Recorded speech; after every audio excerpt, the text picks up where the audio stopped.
Yeah, thank you.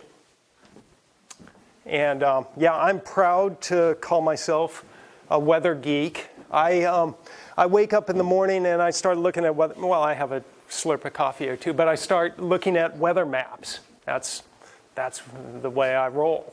And the winter of 2013-14, when I was looking at those weather maps, I kept seeing this big old ridge of higher than normal sea level pressure off our coast. And that's a long time ago and that sort of thing. But it was, you might recall that during that winter, it was really dry and just kind of not stormy at all here into February. And then we got a bunch of rain. There was the Oso landslide and that sort of thing. But it was kind of a remarkable sort of weather event or short-term climate event. And moreover, because of the atmosphere and the oceans interact, it had big impacts on the ocean. In particular, this is a map of the temperatures relative to normal, or the anomalies, in February of 2014, showing that big area that's warmer than normal. I started calling that the Blob. And Lord, did that name catch on. Man. In many ways, I think it's a 4-letter word. But, you know, that's okay. If it got people interested in, you know, what's going on in our environment, that's a good thing.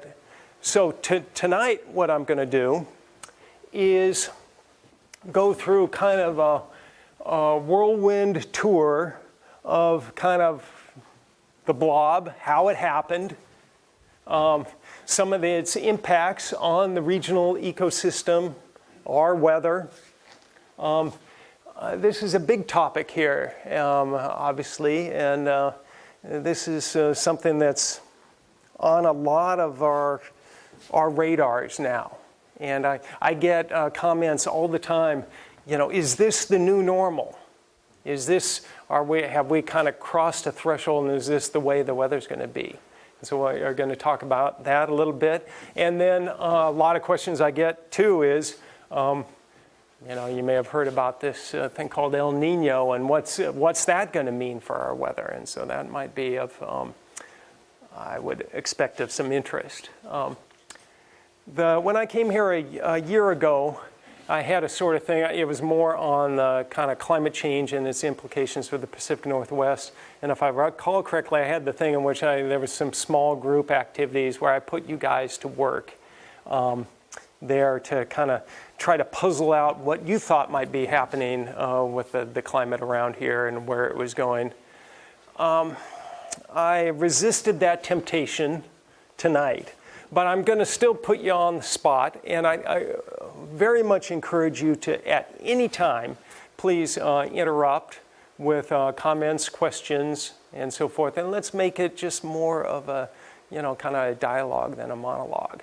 And in particular, I am kind of going through a number of topics, and so some of this will have to be in kind of, I won't be able to dwell on them, but I hopefully be able to kind of weave together the story. So, and then first and foremost, I don't know if you noticed if anybody got the title there, but Blob, bomb, what's the difference, right? You know.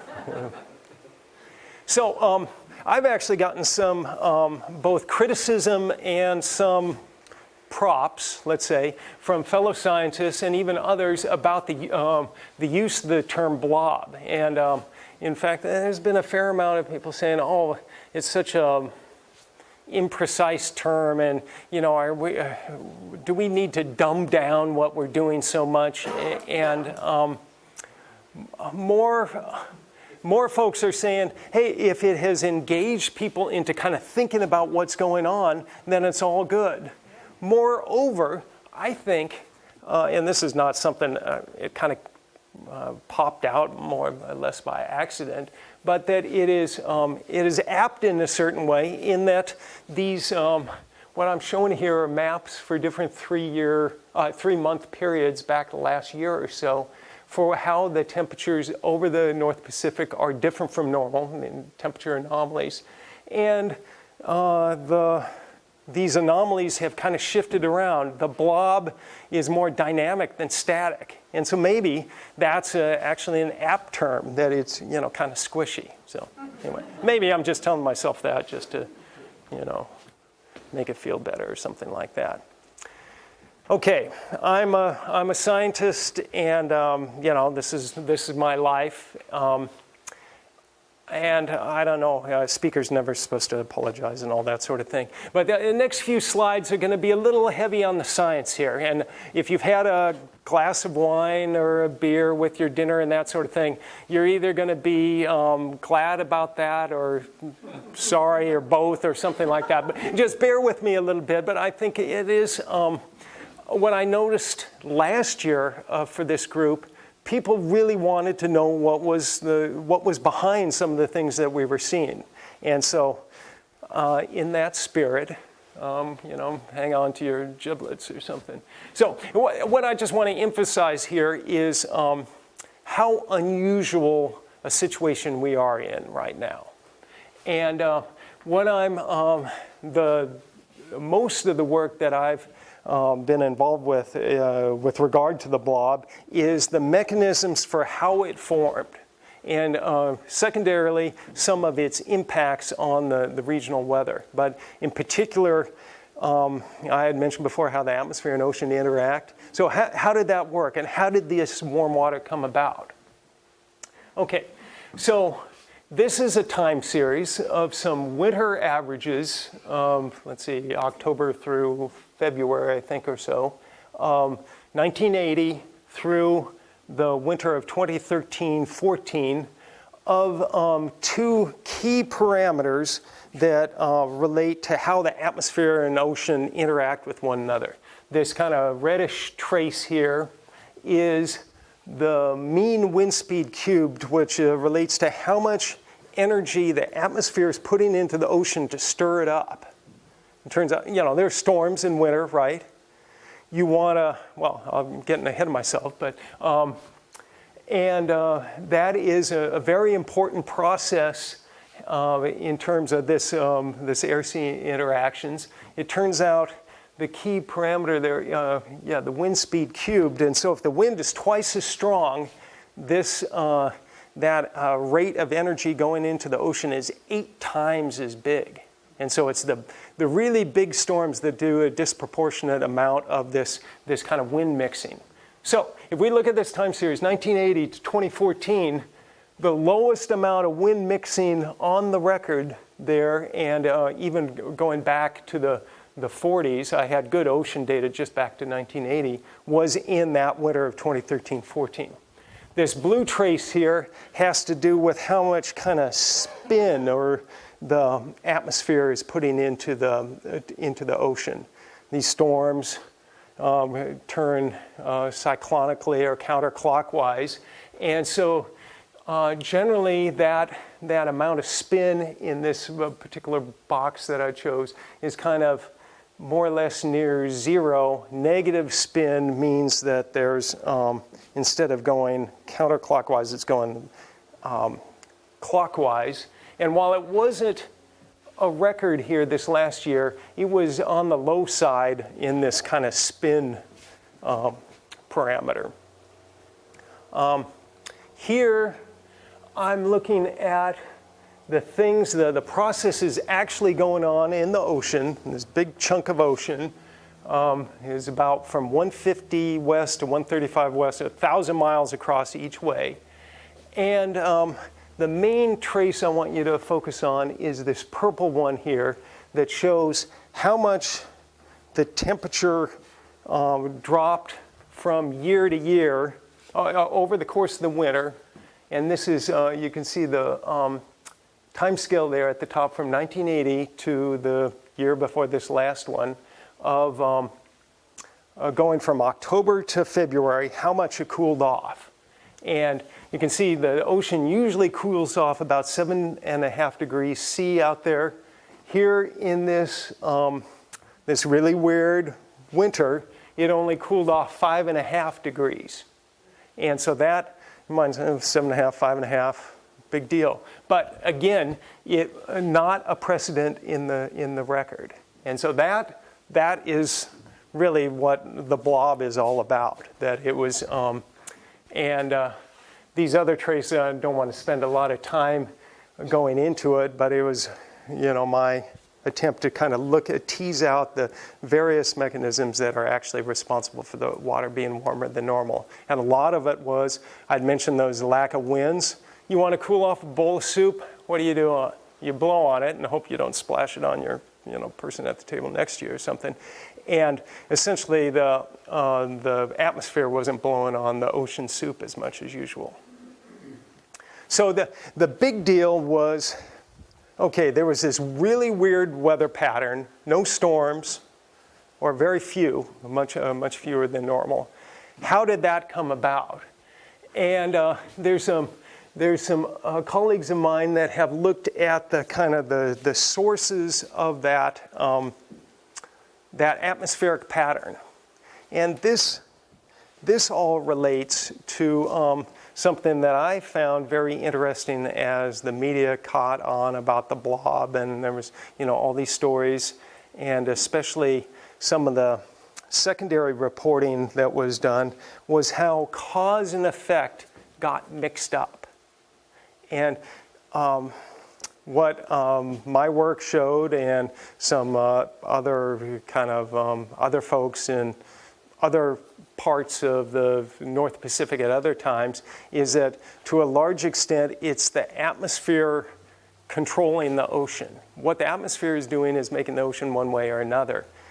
Especially in the secondary reporting, and as August publications as the Washington Post got that mixed up, and they said the ocean was making the atmosphere in this weird state. And it doesn't work that way around here, it turns out. So I'm going to skip through a couple of the slides there, just so we can get to some, I think, more interesting stuff about how it relates to things that we really care about. But in a way, you can kind of understand how it was. There was some confusion about cause and effect, because in this picture right here, what you're seeing in the ocean regions, the colors refer to the temperature of the ocean relative to normal, with the reds being warmer than normal and the blues being colder than normal. These lines, the dash lines mean negative values, the solid lines mean positive values, shows what the pressure in the upper atmosphere, which is, here's where this high pressure was that was blocking the storms that were coming into the Pacific Northwest. Here there was low pressure. The circulation around this brought cold air into the Great Lakes region, and so while we were kind of high and dry and not getting any storms, the middle part of Canada and the Great Lakes region of the US was bitterly cold. This was a couple of winters ago. And so when you look at this, you go, well, if that's connected to the ocean, the blob there that's a lot redder than elsewhere. But the real key is what was going on in the tropical Pacific there. And I'm just going to skip ahead here. And what it turns out is that there's, when it is warm there, and in the back you won't be able to see this, but when it's warm in the far western tropical Pacific, the atmosphere gets this series of high and low pressure systems in it, very large scale, thousands of miles across, that kind of arc out of the tropical Pacific across the North Pacific into North America. And so the kind of the roots of the weather pattern that created the blob were in the kind of apparently in the far western tropical Pacific. It's kind of like El Niño, but again, starting further west. And the consequence was that, again, with the warm water here, these huge waves, they may be kind of hard to sort of visualize. I like to think of, if you're, let's say I'm in New Guinea, and I've got a huge rope, I'm shaking on it. If I can, I'll send a wave down that rope. And if this is kind of something like a, in a way, kind of like a storm track or something, you can imagine that if you're doing something at one end, that you can have a remote effect across, the entire Pacific. And so that seems to be what's happening. All right, so we should all take a big breath here.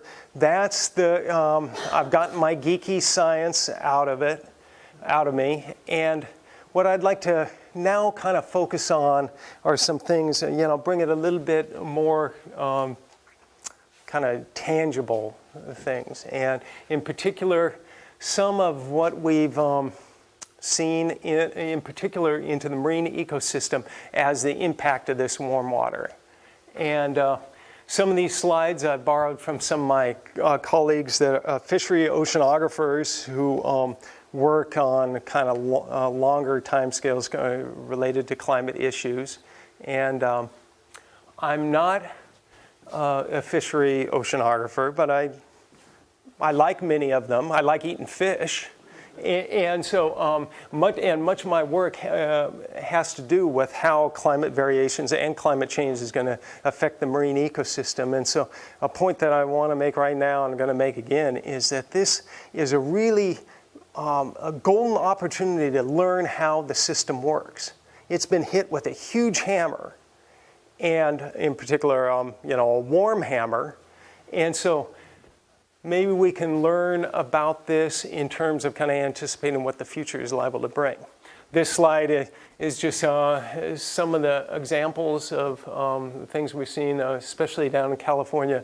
The feeding conditions for the adult sea lions were so poor that they were abandoning their juveniles, or having to go off and hunt for so long that by the time they came back, they were emaciated. There's all sorts of kind of unusual sightings. I'll have some examples of that. And it's one thing when, and you may have seen pictures of this, that kind of tropical species up in northern latitudes where they're not usually are and that sort of thing. But what is really fundamental is what's happening at the base of the food chain. And what I'm showing in this plot here is a measure of kind of the temperatures in an index, this PDO for the temperatures in the North Pacific going back to 96 to early this year, and something, a copepod, this is a zooplankton, kind of an index for that, where the reds mean the more kind of warm water copepods and the blues are the cold water copepods. And it's like, oh, yeah, wow, who cares? Well, it turns out that if the food web really cares about that there's the subarctic species tend to be much larger and a lot of fat. That's good if you're, if you are eating zooplankton. And moreover, we know that our salmon survival is very much determined by whether there's more of these cold water preferring copepods versus the warm water ones. They, when the young ones go to sea, if they have those cold water ones, their survival rate is a lot higher. And here's another plot that kind of illustrates that. So, yeah, if you're a juvenile salmon, you'd rather have the burger than the stalk of celery. And then note here, late in 2014, takes a while for the ecosystem to respond to when things are changing. The northern copepod biomasses went through the floor, and instead we're much more of these southern copepods that are more adapted to warm water. And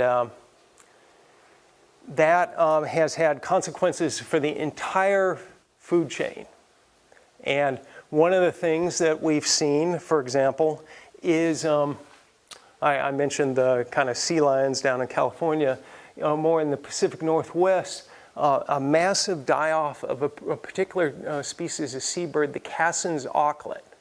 This turns out to be on one beach on one day in January of this year.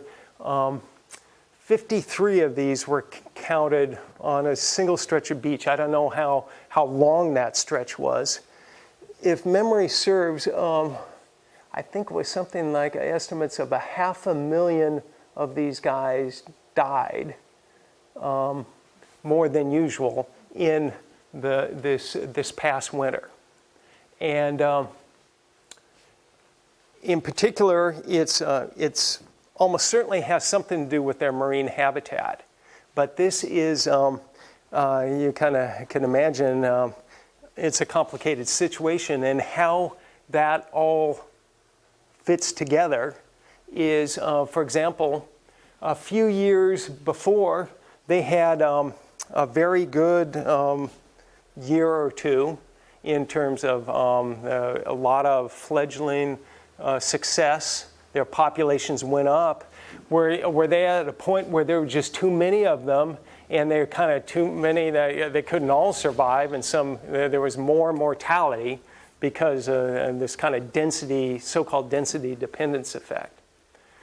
Another thing that might have been going on was that while the water off our coast was very much warmer than usual, and we know the preferred prey of these guys was in less abundance than usual, there was a very narrow strip of water along the coast that wasn't as warm and had better feeding conditions.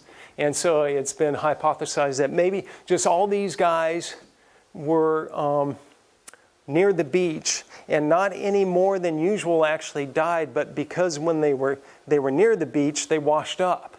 And if they're 100 miles offshore, when they perish for whatever reason, we just never see them. And so this is just an example of what we're trying to tease out using this case, this past couple of years as an example, but that it's not easy to do. More recently, you may have heard about that NOAA, this is a fin whale that's up in was found on a beach on the western Gulf of Alaska. Those are bears that are enjoying a little bounty there. I understand bears don't have the greatest breath anyway, but after feeding on one of those bad boys, wow. Anyway, there's been enough of these to wash up that this is highly unusual, and so it's a sign, something is going on, right? We don't know what it is, but something's going on. Closer to home, as you may be aware, we have a little drought here in Washington State. It's been kind of hot. Anybody notice that? Yeah, right. Anyway, well, the streams have responded also. And these are sockeye salmon near the mouth of the White Salmon River coming into the Columbia River that apparently there's not too much of a way of spawning there, but they were trying to go up there to get out of the very warm water that was in the Columbia. There's just a little pocket there that it's apparently cooler. This guy, who might have been headed for the Okanagan or further up upstream, obviously didn't make it. This one that's still alive has the white fungus on it. There's been massive mortality of the salmon returning to the northwest rivers. And the runs were pretty big, but they're not getting to their spawning grounds in a lot of cases here. And it was over 50%, wasn't it? Mortality. Yeah, I've seen numbers like that, and it kind of depends on what stock. The question was, just what level of mortality there was, and it kind of, it's hard to estimate until they finally do all the counting and that sort of thing. But certainly there were some massive die-offs, and known that they were kind of holed up in various places in the Columbia with a kind of thermal barrier there, and just kind of, now what do we do? There, in the Columbia, there was also quite a much higher mortality of sturgeon. Also, they closed the sturgeon fishery for a while there, and these were some of them 7 to 10 foot long fish that, decades old, that have gone through quite a bit of different times, and that so many of them perished this year is a kind of sobering sign. And so this is an example of a slide that I cannibalized from one of my colleagues, and it is a lot of words there and all that sort of thing. But the main point here is that we're kind of in uncharted territory for climate conditions here, and there's all this kind of stuff going on, and we don't really know exactly how it's going to play out. I think I'll just skip this one. But the key point there is the marine ecosystem is definitely being impacted by what's going on, and as we'll get into a little bit here in a few minutes, it may be a little kind of a preview for what we're going to be seeing more often in future decades, and I'll follow up on that. Okay, so marine ecosystem. Now I'd like to kind of switch gears into kind of regional weather stuff. I talked about how this happens just to be another one of these sea surface temperature anomaly maps for about a year ago. And I mentioned how the unusual weather patterns cause the blob. We've continued to have some weird weather, and it's kind of morphed and that sort of thing. But our prevailing winds for the West Coast are from the west. They can blow over that ocean. And so while the atmosphere caused the blob, are there secondary effects that when you have unusually warm temperatures out there on the weather, given those prevailing winds? And so what I did some comparisons of just between what the temperatures are like out there and what they are over a large inland region. And in particular, if you want to make forecasts. And so here, a very simple plot where I just, for a bunch of years going back to the late 40s, given the sea surface temperatures in that box off the coast here in October, what's that mean for Washington State winter temperatures as a whole for the following winter, November through March, okay? And so you see this kind of distribution. Each winter there is a point, and there's a relationship. It's not, it's not tight. There's a lot of other stuff going on. But basically, when the water's cold out there, you almost never have a really warm winter. Well, you haven't had a really warm winter. When it's warm out there, you don't have cold winters. And so there is a correspondence there. And so it has impacted our weather. It is partly responsible for why we're in the kind of conditions we are now, that it helped make us have a warmer winter this past winter than we otherwise would. And it stands to reason that it's a big enough chunk of real estate, if the air is blowing across it, that it's going to pick up extra heat and humidity. That's also illustrated by just a time series here. It's Astoria, Oregon, San Francisco, California, San Diego, California, just kind of day-to-day temperatures relative to normal. And this is from kind of the middle of, April of 2014 to March of this year. And just note that almost every day it's warmer than normal. And this is, most temperature time series don't look that way. The weather changes. You have a couple of weeks it's colder and a couple of weeks it's warmer, and maybe, but just day in, day out, that it's warmer than normal. That's a sign of the ocean impacting our weather. On the other hand, it doesn't seem to have really do anything to the wind patterns or to the precipitation. I did that same sort of game where, given the temperature out there, what's the precipitation like the following winter? And that to me just looks like a shotgun blast, right? There's no relationship there. If there is, it's, negligible. Yeah. And so it's not everything. Okay. So what I'd like to kind of morph into now, and please feel free to ask questions or any comments and that sort of thing, is kind of it's a difficult subject about how does this, what we're experiencing right now, relate to climate change? Are we in the new normal? Have we gone over a threshold, no looking back? Oh man, I'm sweating like a pig up here, right? It's, well, that's partly the Grange's fault, but that's all right. But is this the way it's going to be? And that's a difficult question. So we're going to talk about that. But the one thing that I do want to emphasize with this figure is probably from a point of view of the kind of the ecosystem, the economics, lots of things having to do with the Pacific Northwest. The single most important climate variable there is probably our snowpack at the end of winter. That's the water in the bank that we have. And what our climate models are emphatic about showing is that is going to be much less in future decades. And so essentially what we had this past year is something like right around in there. It wasn't quite as bad as what we think it's going to be like in the 2090s, but it was actually, at least what the climate models are showing, worse than the situation that in the mean is going to be the situation in the 2050s.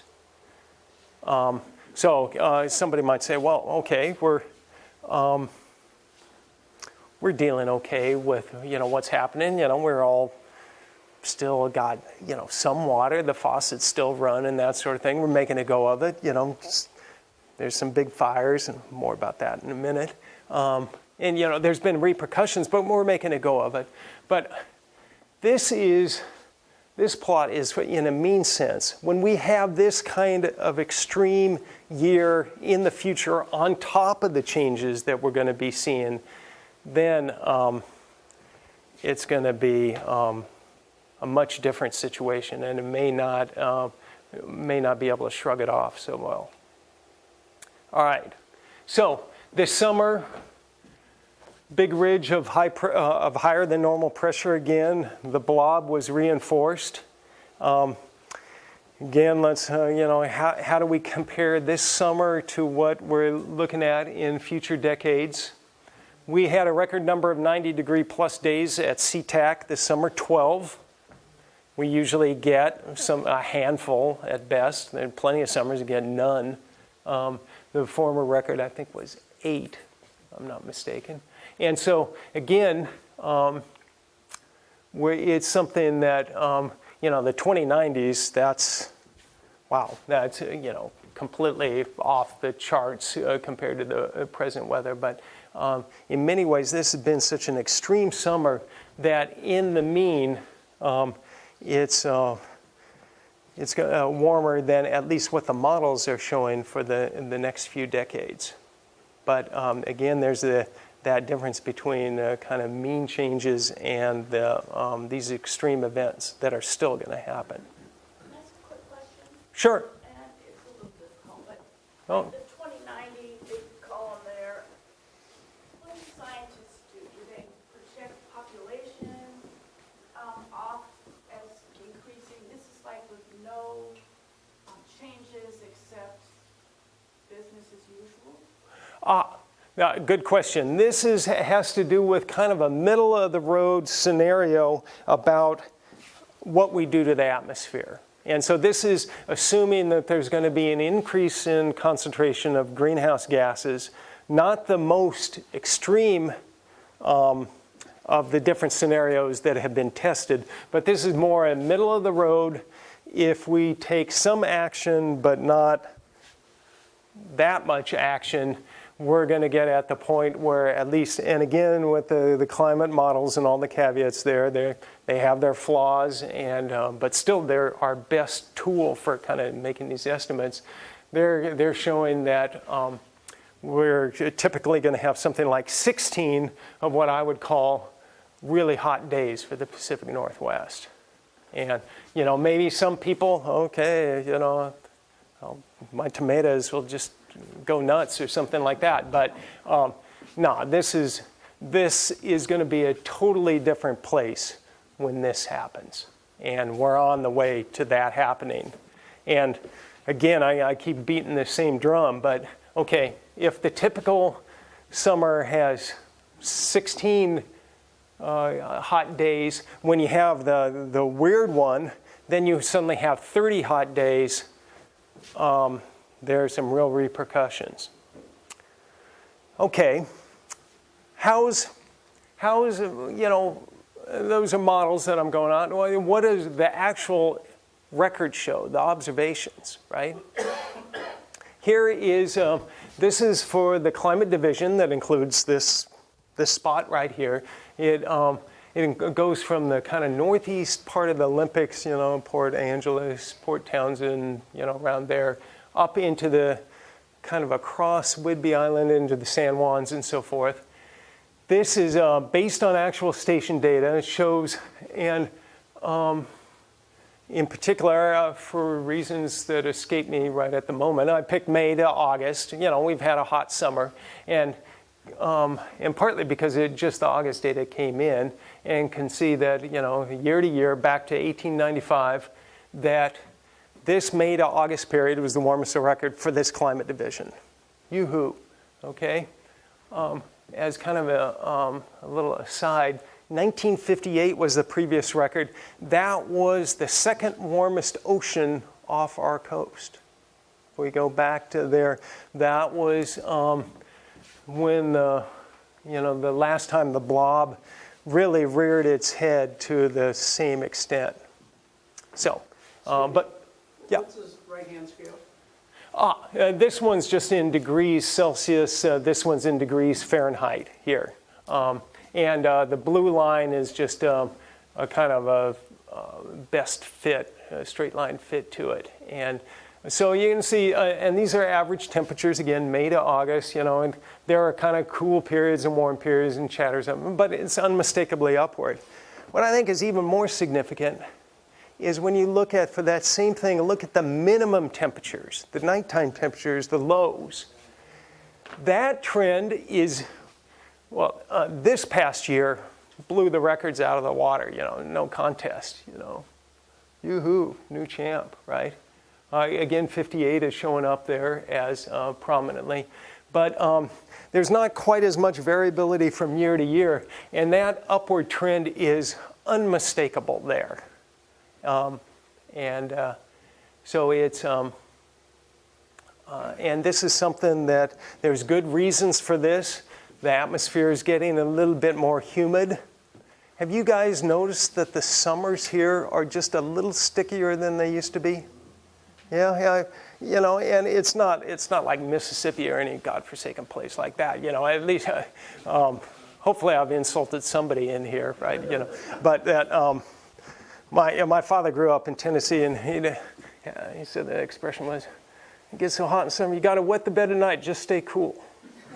And so, you know, if this keeps going, you might give it a shot, you know, or, you know, I don't know if it works for you, right?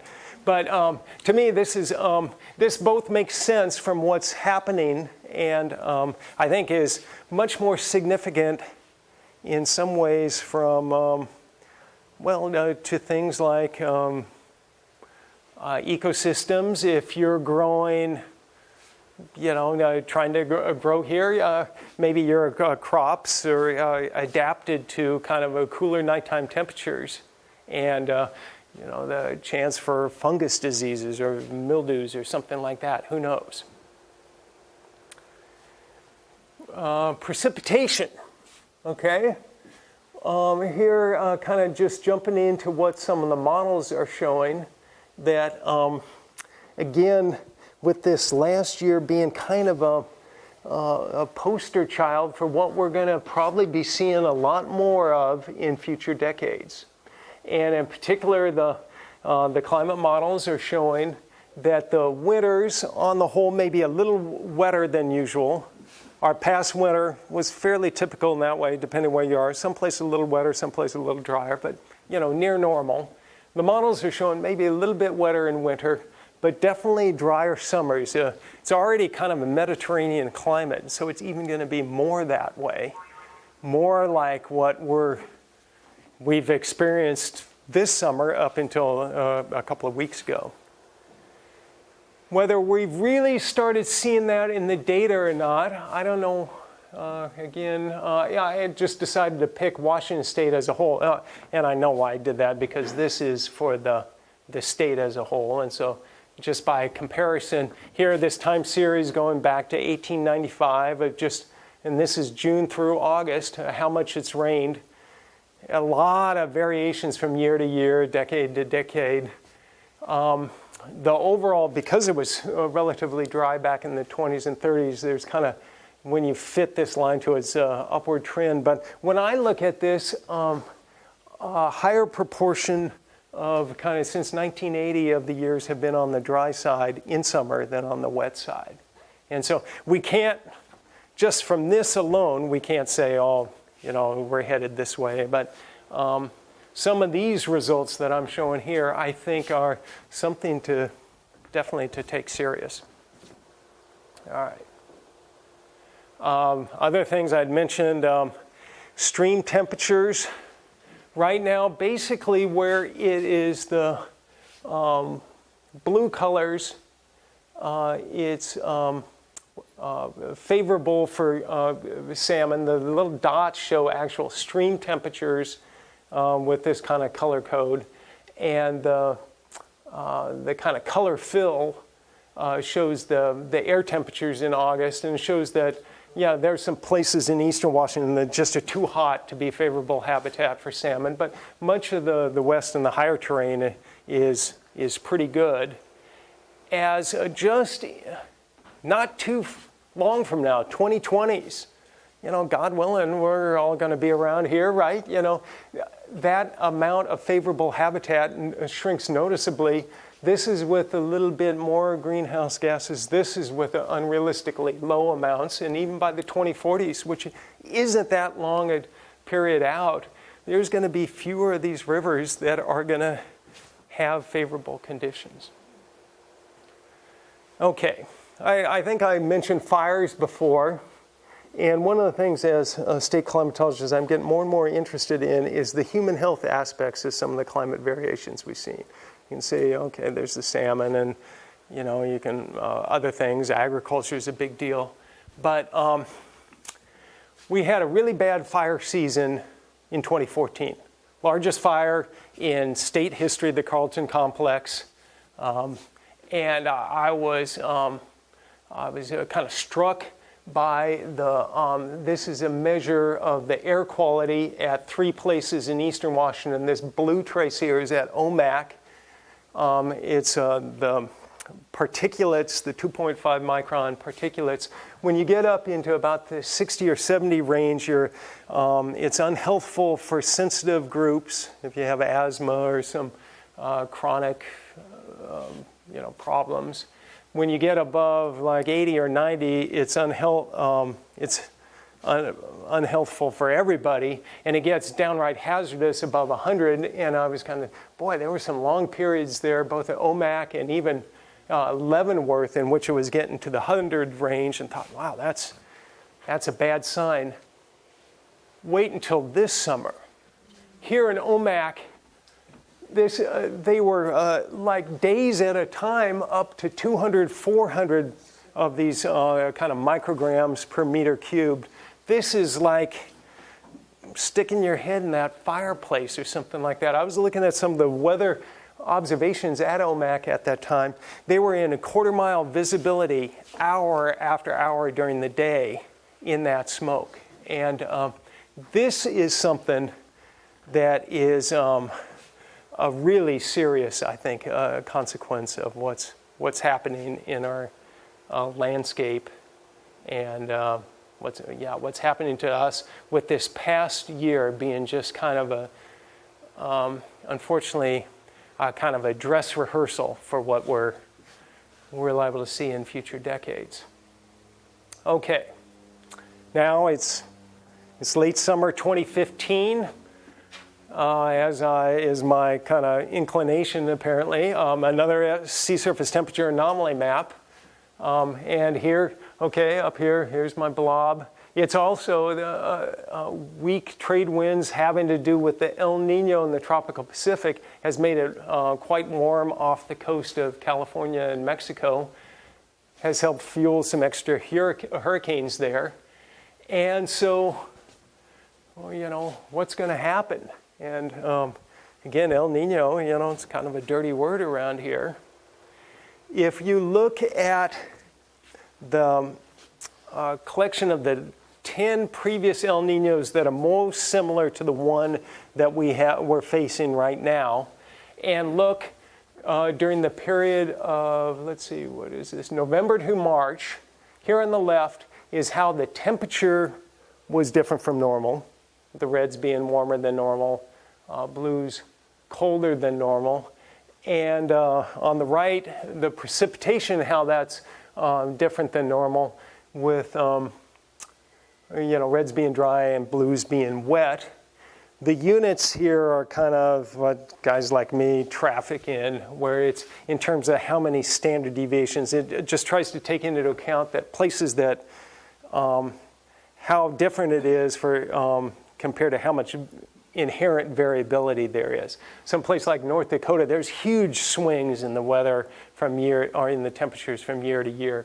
And so just how big a signal is El Niño versus those kind of those swings. And so the idea there is with El Niños, we're warmer than normal. We tend to be drier than normal, but not as strong a signal there. What the models are showing, we now have a group of, or a variety of climate models that are used for seasonal weather prediction from modeling centers all over the world. And as together, the average from them, and again, this is for December, January, February, it shows the northern tier of the US. This is in actual degrees Celsius, something like 1 to 2 degrees Celsius warmer than normal. And for precipitation, a little bit on the dry side, but not tremendously so. For our friends down in California, we're friends with them, right? I think so, yeah. Anyway, this is good news, and they're all hopping up and down in expectation of at least getting their drought alleviated. Let's hope so. But so it looks like we're going to be on the warm, dry side. And the way I like to put it is to use a casino analogy, is that the deck is stacked that way. It's stacked that way even more than it was last year. It doesn't guarantee the deal of the cards. We might get just a bountiful snowpack, and the skiers are going to be, you know, loving it and that sort of thing.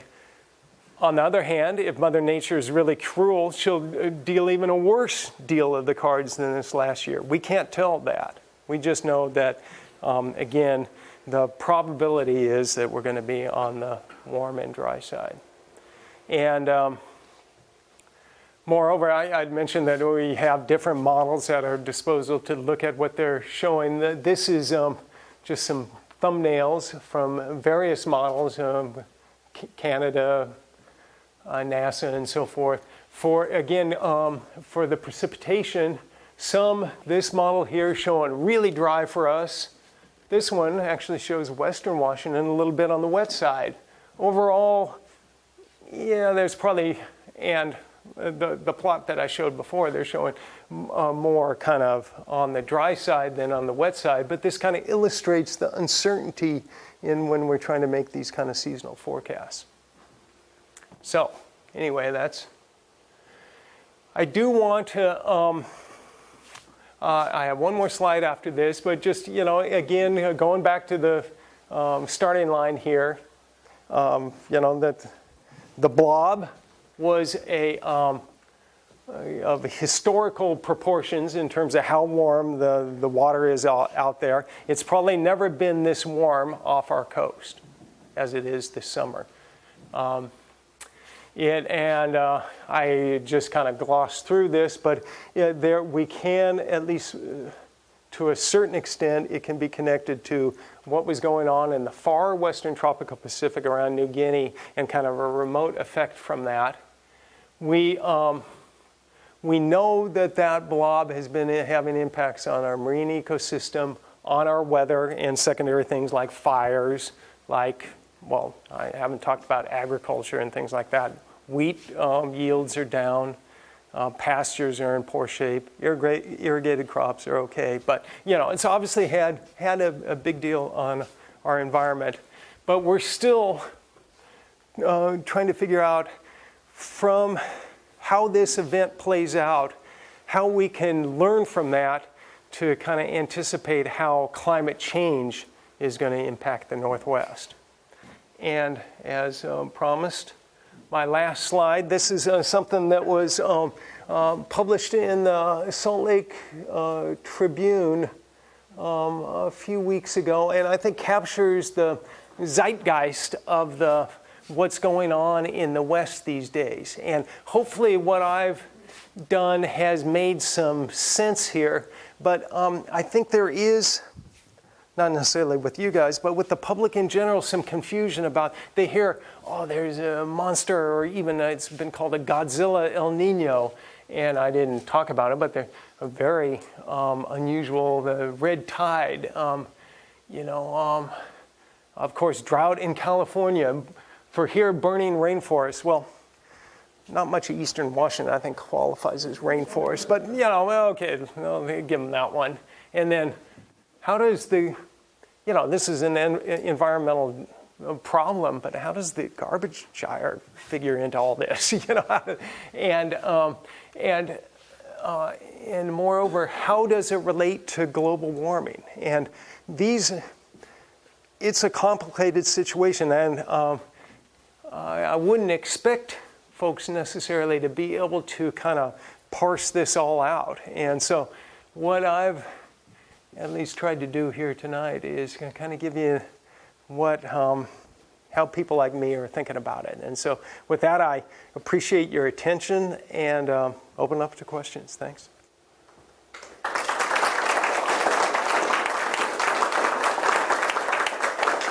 Yeah, question. Just came from San Diego, and from your talk, it seems like El Niño is different things to different locations. And Oh, yeah. I guess I don't really understand what the accepted definition then of El Niño. What is essentially El Niño? What are we talking about that it can be so many different ramifications? Yeah, well, certainly the El Niño, the definition itself is based on when the temperatures in that kind of a narrow strip in the central and eastern equatorial Pacific are much warmer than normal. Like here, they're up to 3 degrees C warmer than normal. When that's the case, it's an El Niño. What you're getting at is the sort of thing that's shown in this picture here, where it has different impacts on different parts of the globe, including the U.S. What it typically does is mess up the storm track, or let's see, that's kind of pejorative. It modifies the storm track so that more of those storms can kind of go into California and actually through the southern U.S. and into the southeast part of the U.S. than normal. So they're on the wet side. We don't get as many of these storms, and so we tend to be on the dry side. The ones that we get are kind of originate from more southern latitudes, and so when they do come up here, they tend to be a little bit warmer air with them also. And so it's not that the El Niño is different, it just has different impacts. Yeah. So why doesn't the warmer sea temperature lead to greater precipitation with more moisture in the air? Yeah, that's it. In some places, it seems to do that a little bit, but the precipitation is much more dependent on just kind of the pressure patterns, the storms themselves. And so, indeed, warmer water picks up a little bit moisture, but that's such a secondary effect. I won't page through the slides, but it does seem like it plays a very small role off of California, just off our coast. It just doesn't seem to make all that much difference. So, yeah, go ahead. What's going on physically that it depends on the cube of the wind speed to heat up the water? Okay, I love that question, so bear with me here. Okay, so the force on the ocean, the drag on it goes as the square of the wind speed. And if you remember your high school or college physics, and may God have mercy on your soul if that's the case. Right, yeah, it's the power being delivered to the rate of energy being put into the ocean is kind of the velocity in the direction of that drag. And so that's why it goes as the cube of the wind speed. So the force itself is the square, and then that additional factor is the force times the velocity. So, yeah, thanks. Yeah, go ahead. Can we take an organic ocean question? Sure. I might not be able to answer it, but Well, hey. I'm curious about the sea surface temperature anomaly south of Greenland and whether relationship with freshwater and thermal human circulation. Yeah, that's not my area of expertise. Let's see. Oh, we may have a little hint of it there. There may be one in the previous one of these, but yeah, what the young lady was talking about there is that there's a very kind of slow climate cycle in the North Atlantic that has to do with both how warm and how fresh the water it is, and kind of the density difference from top to bottom, and that relates to how much heat is taken in and transported down to very deep depths, and it kind of goes to other parts of the ocean system. And we're still teasing out how all that works, but there's some serious work that has suggested that the variability in that circulation does impact global temperatures on very long time scales, and some of the changes where the globe as a whole warms faster and then warms slower might have to do with some of those circulations we're talking about. But and it's even been speculated that if that circulation were interrupted, there would be all kinds of perturbations in the climate too. But it's far from settled now. All right. Blob question. Fair enough. How long has it been forming? That's one. Two, Okay. is it consistent year-round? And if all that's right, should we be keeping an eye on that as an indicator for our weather up here? Yeah, well, I'm keeping an eye on it. It was kind of basically in late 2013, it was starting to be in the Central Pacific. It was starting to be kind of noticeable by early 2014. It really got my attention. And so it has been kind of evolving, but it has been a year-round sort of thing. And it's probably in this past summer, the high pressure that we've had off the coast, what was really helped contribute to the warming out there this summer was that it was sunnier than usual. And so it was, the ocean was being warmed just by the solar heating a little bit more. In wintertime, it's more involved with the winds. And so different times a year, different things are going on, but it's basically been out there now almost 2 years. I was talking about I don't have it with me, but we have forecasts of the sea surface temperatures from these climate models, and they're showing that it's going to continue warm along our coast well into next year. So it's going to be around at least for another 6 months or longer. So, yeah, I hear meteorologists all the time talking about the jet stream and stuff. yeah. So how does the El Nino affect or displace the jet stream, if at all? Yeah, it does. And that's exactly what's behind this. It essentially, what it does, and I won't bother paging through, a bunch of slides back.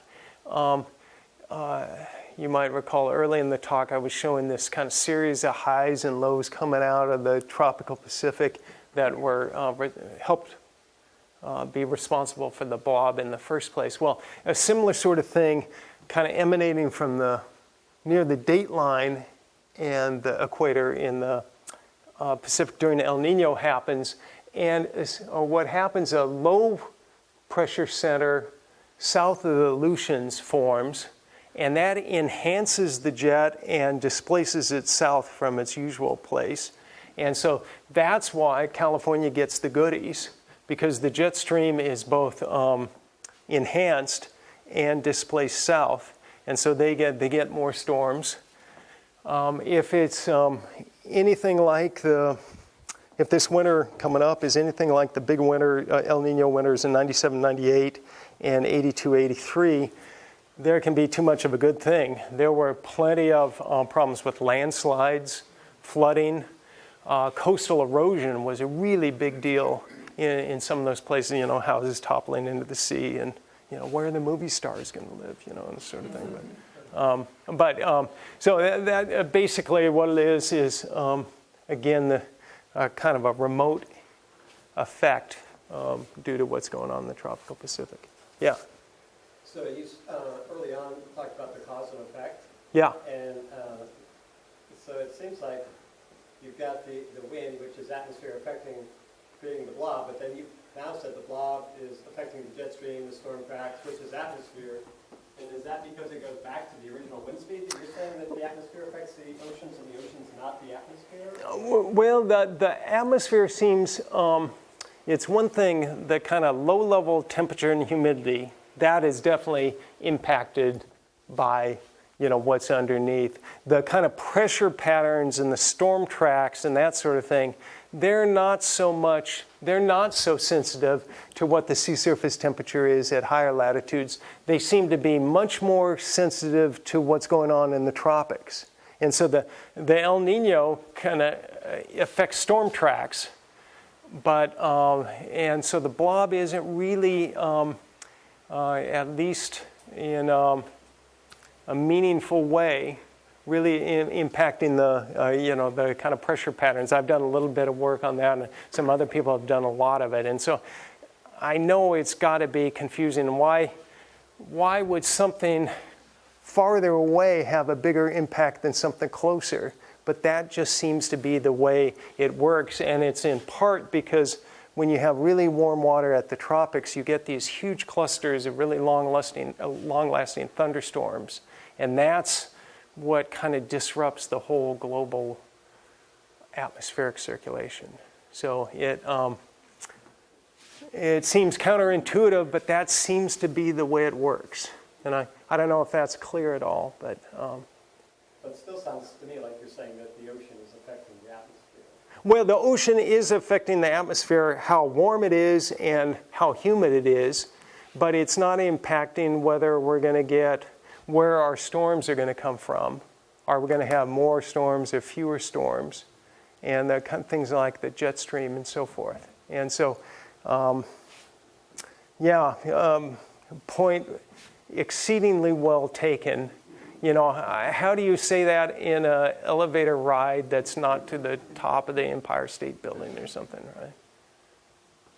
right? Yeah, go ahead. What do you see that might be some local effects of the blob here in San Juan's River and the Pacific Northwest?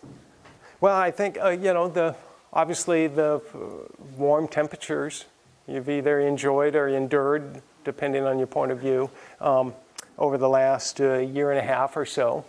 And that it's probably going to continue to stack the deck toward warmer than normal weather. But, we'll still have periods that last week or earlier this week, it was a little bit on the chilly side. And so we'll still have the kind of usual sort of fluctuations day to day, week to week, month to month, and that sort of thing. But it still just kind of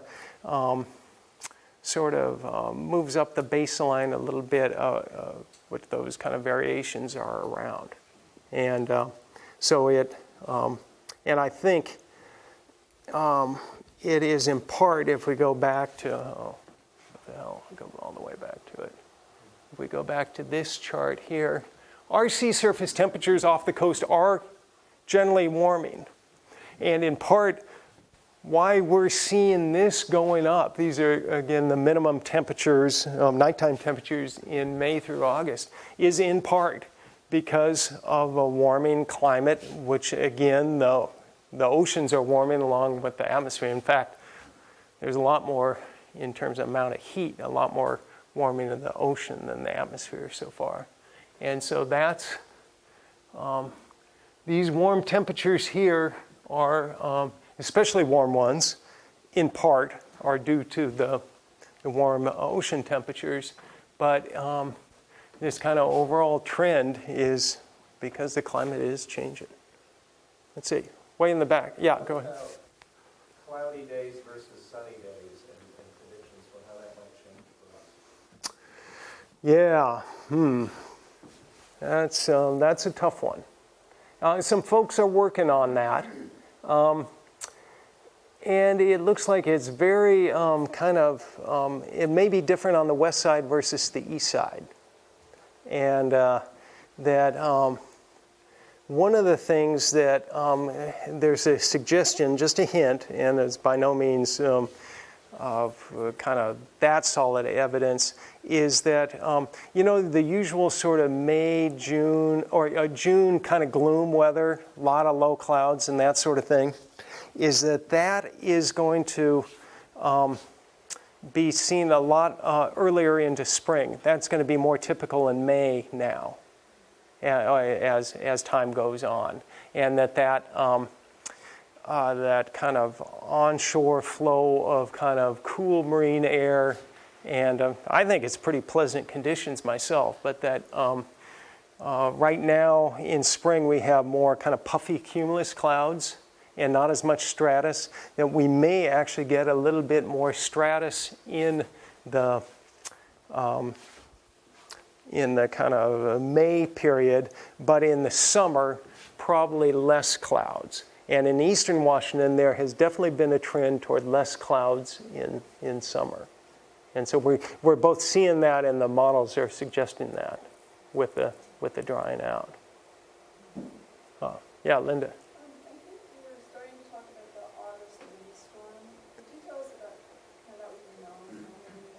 Yeah, and in Puget Sound, I don't know around here were there power outages and problems here? Okay, there was a widespread power outages in Puget Sound. Certainly at least back to the 40s and maybe even back further than that, the strongest summer storm, and they're kind of June through August before Labor Day, that we've ever had in Western Washington. Came through on the 29th of August. What we don't know is, could some of these really weird conditions that we've been experiencing here be related to it, or was it just a fluke? I did a little looking into it. It had its birth 2 weeks before as a typhoon, or a kind of tropical storm, not quite a typhoon, in the far western Pacific, kind of off of Japan.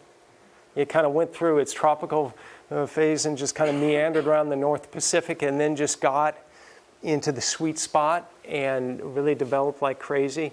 And but that is that's something that made me kind of it was very interesting, because when you see things that you've just never seen before, is this going to be something that we're going to see more of? I have no idea, but it certainly is something that we got to be concerned about, because especially when the trees are in full leaf, and that time of year, we're just not geared up for those kinds of events, and 2 people died in this Puget Sound region from getting hit by fallen branches and trees, and it was a big deal. Yeah. So do you know what caused these anomalies in the late 60s, the late 50s, in relation to, say, the warm oceans in the New Guinea area now? This one here, Yeah. for example? Yeah, that one, it looks like it was a kind of 2 things going on. Yeah, there was some connection again to the West Pacific. This was also kind of a hangover from the El Nino of 57, 58. That was a very strong El Nino, and it turns out when we have those sort of conditions, it tends to leave behind some warm water. And then other kind of flukes that were going on, that was just to end up being a very warm ocean year, and especially related to kind of the decades before and after. So is there any also connection of what you hear about how the ocean sort of stops circulating? Well, that was, a question about that. It's more the concerns there about the kind of the North Atlantic part of that circulation. So no, I don't think this was a case of the whole currents in the North Pacific really changing that much, but it was certainly in some ways even more odd than what we just had, because it didn't have this kind of upward trend on kind of temperatures that we're now seeing.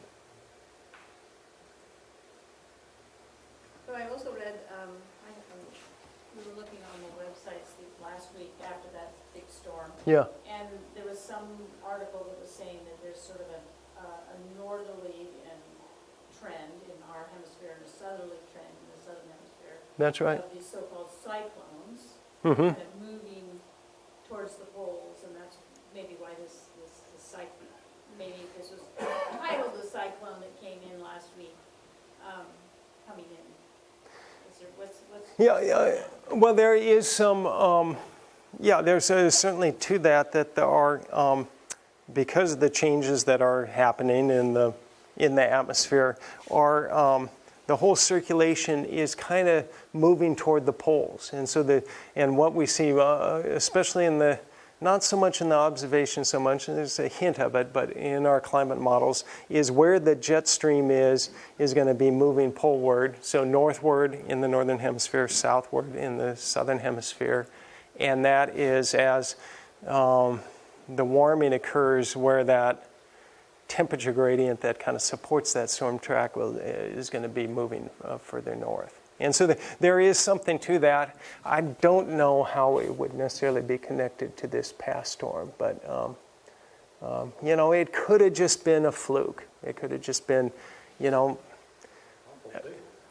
well, yeah, that's right.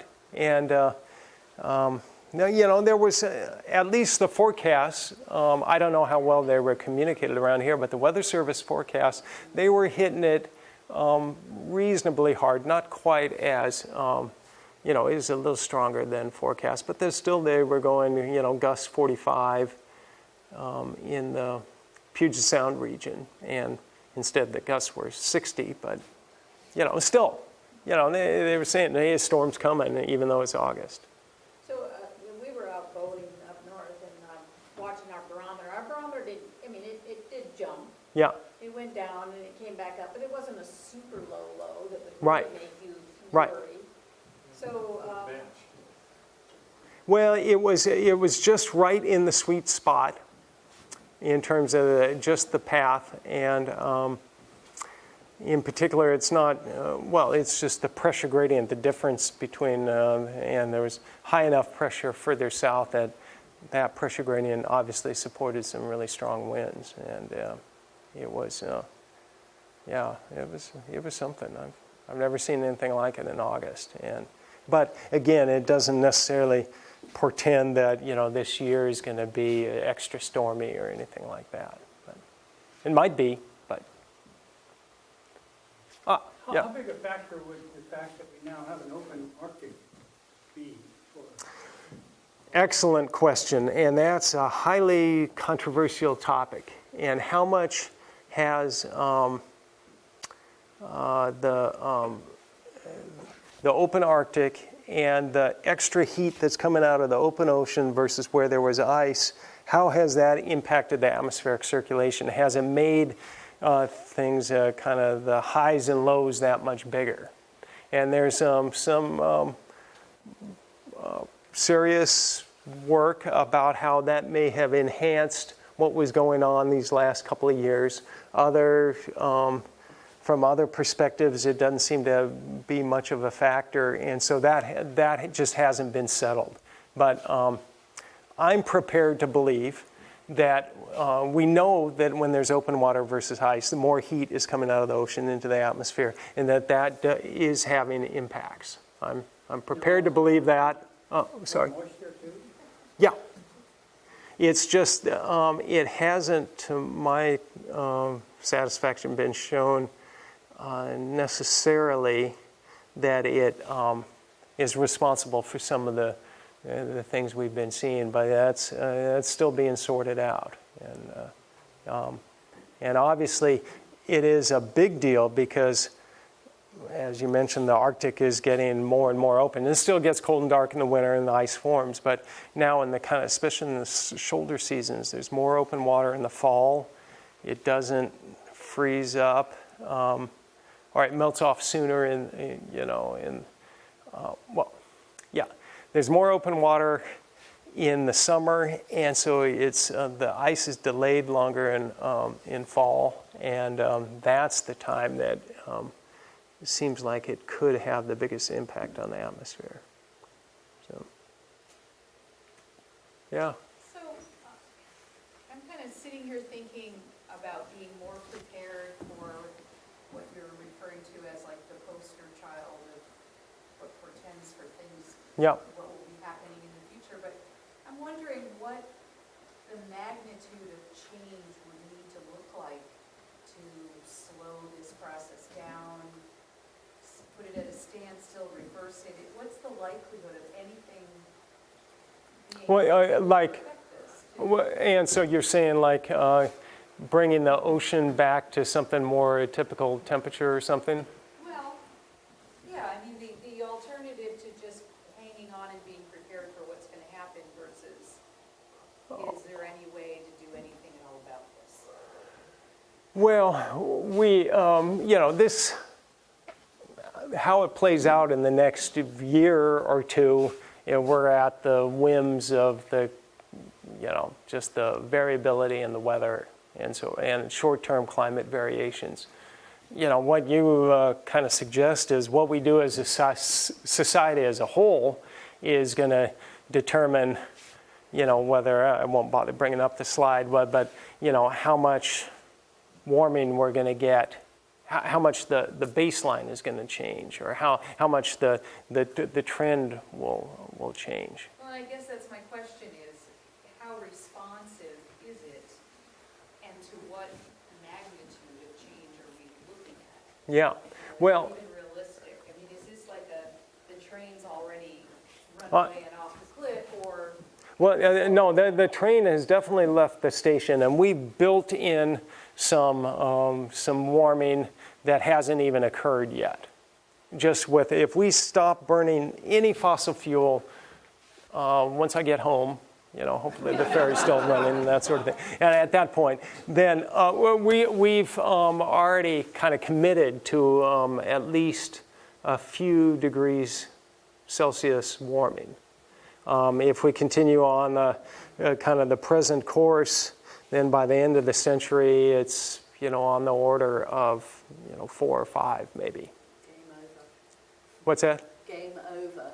Well, some have argued that while this summer is an example of maybe what's going to be typical in the 2050s, that again, we've done okay, and that the game isn't over for us. For some of the folks in eastern Washington that have been burned out, and for some of the other things that are going to happen with sea level rise and that sort of thing, it will be game over for some folks. But for salmon, it's going to be game over. But to me, and I was talking to Nikita about this, that it's kind of crass to kind of say, hey, we're doing just fine. I got an air conditioner in my car. what's the big deal? And I'm getting a little off the thread of your question because in a way it's hard to put precise numbers on, how much it's going to change. But overall,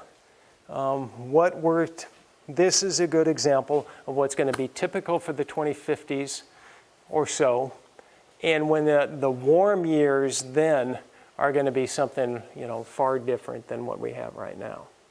So if you think about how different this is from a few years ago and kind of, add this change onto, double it, that's what it's going to be like. Yeah.